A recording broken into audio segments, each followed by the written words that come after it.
রিলায়েন্স কিন্তু এই হাড় কাঁপানো ঠান্ডার মধ্যে গরম লাগিয়ে দিয়েছে 4.5% নিচে, মানে বাজার থেকে প্রায় 1,00,000 কোটি টাকা উড়ে গিয়েছে রিলায়েন্সের মার্কেট ক্যাপ থেকে।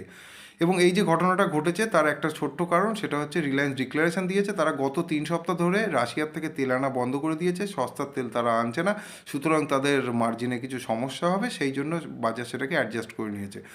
মূল বিষয় এখানে কি, ট্রাম্প দাদু যেটা চেঁচাচ্ছিলেন যে ভারত যেন ওখান থেকে না কেনে, আমি বারণ করে দিয়েছি, বকে দিয়েছি, ভারত আর কিনবে না, সেটাই কিন্তু আলটিমেটলি সত্যি হলো। এবং আমরা একটা সময়ের পরে গিয়ে দেখলাম যে আমরা যতই হুঙ্কার দিই না কেন আমেরিকা আমাদের ঘাড়ের ওপর উঠে কিছু করতে পারবে না, অনেক কিছুই করতে পারে, তার কারণ আমরা এখনও স্বাবলম্বী নই। আমাদের এই সামান্য ভিডিওটা যেটা আমি বানাচ্ছি সেটাও আপনাদের কাছে পৌঁছতে গেলে আমেরিকান মাধ্যম ছাড়া সম্ভব নয়। তো সে যদি আমেরিকা যদি আমাদের এতটা ভেতরে ঢুকে থাকে, তো তার বিরুদ্ধে গিয়ে গিয়ে কিছু কাজ করা সেটা অতটা সহজ নয়। তাই আমাদের উচিত আরও তাড়াতাড়ি স্বাবলম্বী হওয়া।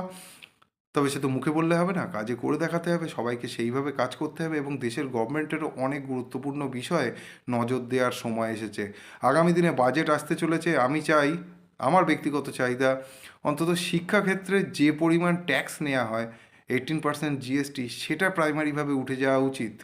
তাহলেও অন্তত কিছুটা আমরা এক ধাপ এগোবো ওই দিকে যাওয়ার জন্য। বাকি রিলায়েন্সের সাপোর্ট খুব কাছাকাছি রয়েছে, 1400 কাটা এই মুহূর্তে অসম্ভব, তবে হ্যাঁ বাজার সর্বোপরি, বাজার যেভাবে কাজ করবে আমাদের সেই মতো নিজেদেরকে অ্যাডজাস্ট করে কাজ করতে হবে।